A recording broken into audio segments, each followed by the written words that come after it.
وایي د حکومت د طرف نه د بیت المال نه چې د کوم خدمت دپاره تنخواه اخیستی کېږي دا ځای ډېر مهم ده او هغه خدمت اهلیت په ده کې نه وي ده ته هغه تنخواه اخیستل حرام ده چې د کوم خدمت دپاره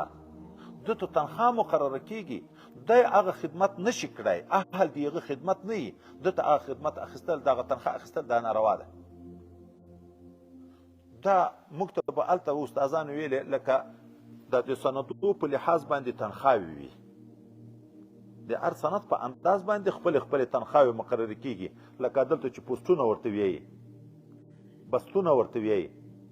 اوس تا واسطه باندې د غټ بست ځای پیدا کړه تنخواه خو هغه غټه درته مقرره شوه خو قابلیت په تا کې د هغه نشته ته د کنکي بست یې هغه زیاته تنخواه اخیستل تا ته ناروا دي موږ خو زور وایو په ډېره تنخواه پسې چې هغه ډېره تنخواه پیدا کړو چې د کومې سویې ته وي د هغې سویې انداز خدمت تا ته هغه تنخواه اخیستن تا ته روا ده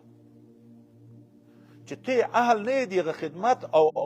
اخلي هغه جګه خدمت هغه وایي د ده حضرت عمر صاحب د ده قول نه محدثین لیکي چې معلومیږي چې اهل د کوم خدمت نه یې د هغه خدمت په نامه باندې تنخواه اخیستن ده ته ناروا ده